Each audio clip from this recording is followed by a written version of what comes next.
Parlons un peu de linguistique et de sociolinguistique. Par exemple, le mot breakfast en anglais est un calque du français.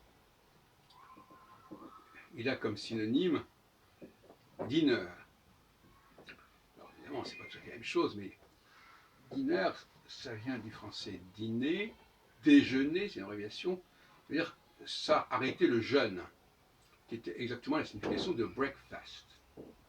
Donc, breakfast n'existerait pas s'il n'y avait pas le français déjeuner. C'est ce qu'on appelle un calque.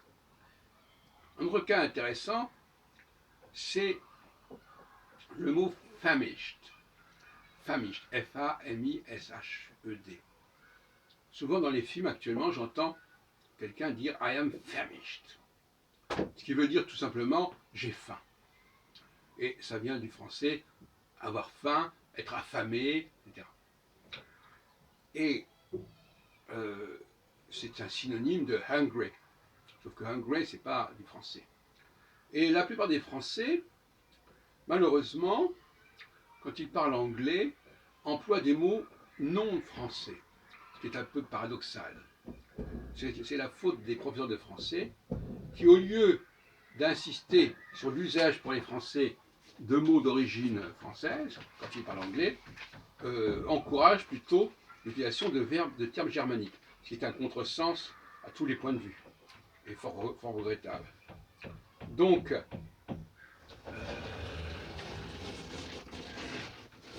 famished est un synonyme de hungry, avec quelques nuances qu'on pourrait insister, avoir faim, être affamé, bon, aussi en français on a ce problème-là.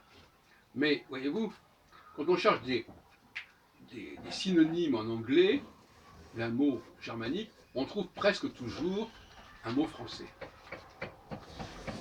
Breakfast et dinner, le fait de dîner, et c'est aussi, on parle aussi d'un restaurant, on appelle ça un diner.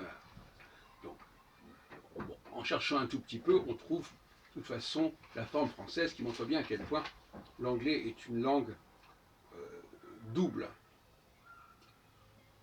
Alors, j'ai souvent l'habitude de comparer l'anglais et l'arabe dialectal, pour l'excellente raison que l'arabe dialectal, celui de Tunisie que je connais le mieux d'ailleurs, parce que j'ai fait des études sur cette langue, est une langue qui utilise des mots français. C'est encore plus vrai d'ailleurs pour l'arabe algérien dialectal. Alors, l'autre jour, j'interrogeais quelqu'un à ce sujet. Pourquoi vous employez tel mot en français, tel mot en arabe? C'est pas très clair. Est-ce que ça veut dire que certains mots n'existent pas en arabe dialectal?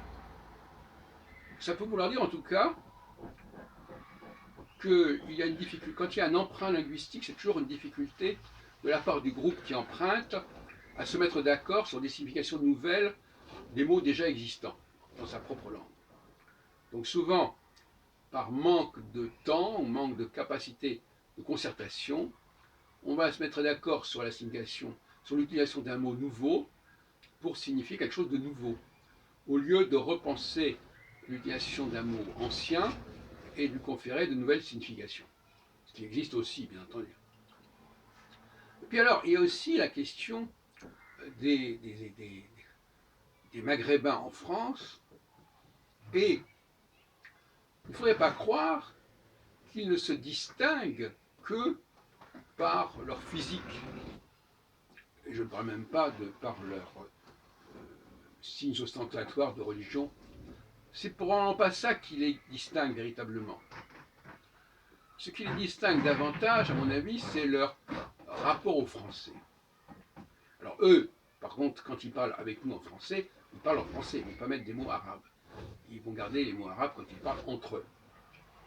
Mais ils ont une façon de parler le français qui est particulière, ne serait-ce que par l'accent.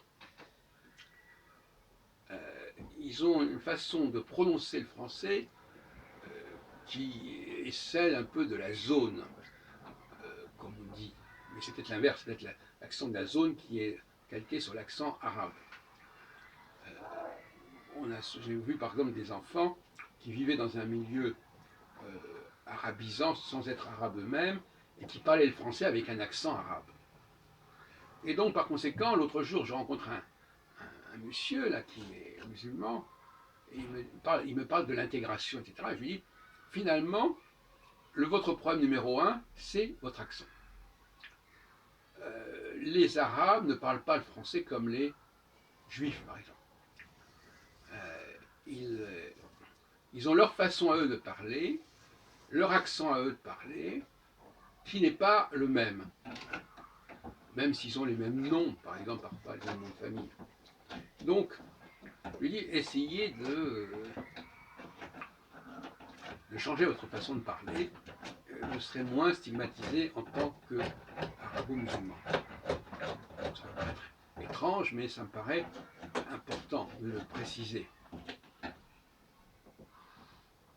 Donc l'anglais et l'arabe, l'arabe dialectal, l'arabe maghrébin, sont des langues qui sont des langues d'outre-mer, si on peut dire, puisque l'anglais c'est outre-mer, au-delà de la Manche, au-delà du Channel, et l'autre côté, évidemment, au-delà de la Méditerranée, de l'autre côté de la Méditerranée. Et dans les deux cas, nous avons des régions qui essaient de se rattacher au continent par le biais du français. Le français est la langue du continent européen, et c'est parce que c'est la langue du continent européen que les Anglais sont marqués par que la langue anglaise est marquée par le français, et que la langue arabe maghrébine est marquée par le français. Certains nous diront, mais non, c'est parce que les Normands ont conquis l'Angleterre. Je pense que les Normands, qui étaient devenus francophones, qui parlaient un français, une sorte de franco-picard, ont certainement introduit des éléments français dans la société anglaise. Mais je pense que par-delà cette question-là, au-delà de la question de la conquête dont l'évolution, dont les effets ont évolué au cours des siècles, on ne va pas revenir là-dessus, il y a avant tout cette volonté de se raccrocher à l'Europe par le biais du français, ce qui montre bien que le français est la langue de l'Europe. C'est QFD.